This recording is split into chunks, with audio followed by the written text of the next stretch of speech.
Lorsque l'on vient pour une intervention chirurgicale, la grande majorité des patients sont inquiets, stressés, notamment du fait qu'ils ne connaissent pas l'environnement dans lequel ils vont se retrouver.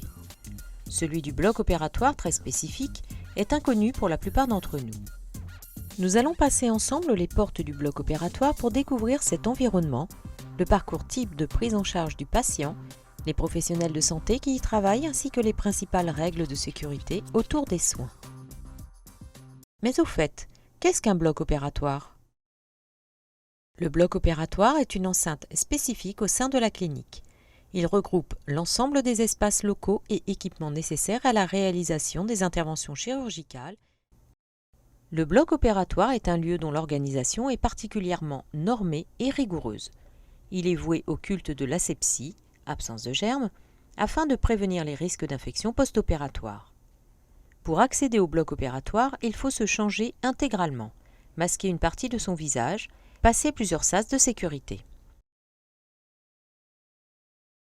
Le jour de votre intervention, après vous être déshabillé pour revêtir un pyjama opératoire, avoir rangé vos effets personnels dans une box sécurisée, si nécessaire, vous serez préparé pour votre intervention.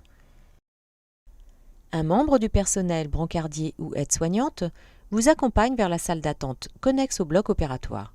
Vous y êtes accueilli par l'aide-soignante chargée du cocooning pré-bloc. Là, vous pourrez en tout confort attendre votre passage au bloc opératoire et ou rencontrer si besoin la sophrologue de la clinique.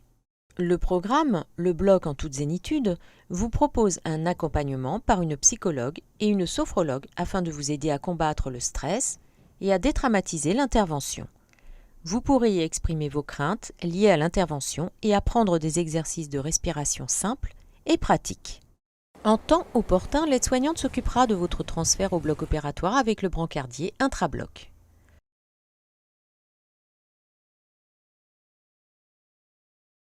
En fonction de votre intervention, vous allez être accueilli en salle pré-anesthésie ou directement installé dans la salle d'opération. L'infirmière de la salle pré-anesthésie et le médecin anesthésiste sont les premiers à intervenir au bloc opératoire. Le médecin anesthésiste est chargé de vous endormir, il vous injecte des produits anesthésiques. Dans une salle d'opération, de nombreux professionnels s'affairent autour de vous. Les principaux intervenants sont l'anesthésiste, l'infirmière anesthésiste, la panseuse, le chirurgien et l'infirmière instrumentiste. Une fois que vous êtes anesthésié, le chirurgien peut faire son entrée en salle d'intervention. La première étape de la chirurgie se fait sans bistouri, il s'agit de l'installation.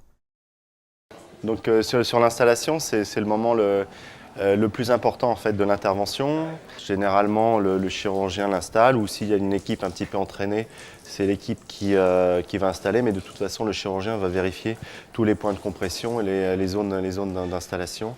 Après, on va rendre la zone totalement aseptique, propre, pour pouvoir opérer et éviter toutes les infections, notamment les infections nosocomiales. C'est l'anesthésiste ou l'infirmière anesthésiste qui est chargée d'entretenir l'anesthésie en fonction des différents temps opératoires.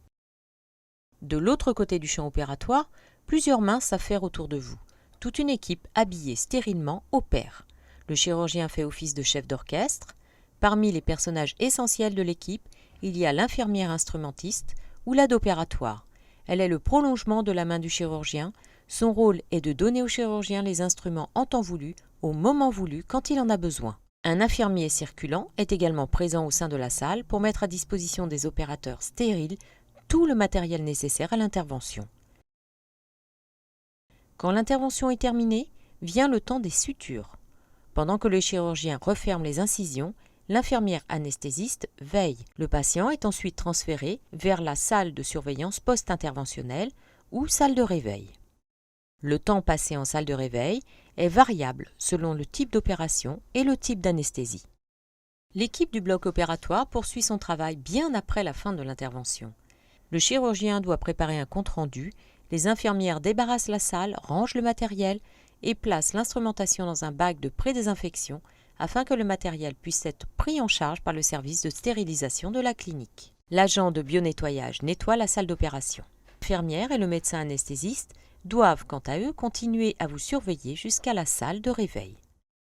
Une fois arrivé en salle de réveil, C'est une autre équipe d'infirmières et de médecins qui vérifie que votre réveil se fasse dans les meilleures conditions.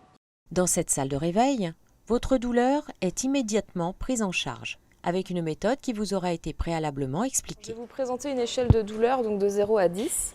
Alors 0, c'est pas du tout de douleur. À partir de 5, la douleur commence à être insupportable. Et 10, c'est la pire douleur que vous ayez jamais ressentie. Vous l'évalueriez à combien à peu près? Dès que l'anesthésiste jugera que vous pouvez quitter la salle de réveil, l'infirmière appellera le brancardier pour organiser votre retour dans votre chambre. Celle-ci aura été préparée pendant votre intervention. Dans le service, l'infirmière vous accueillera et assurera votre surveillance post-opératoire. Dès que votre état de récupération le permettra, l'aide-soignante vous apportera une collation. L'infirmière prévient votre famille qui pourra vous rejoindre dans votre chambre. Comme vous avez pu le constater, toute une équipe est mobilisée et attentive pour vous prendre en charge dans des conditions optimales.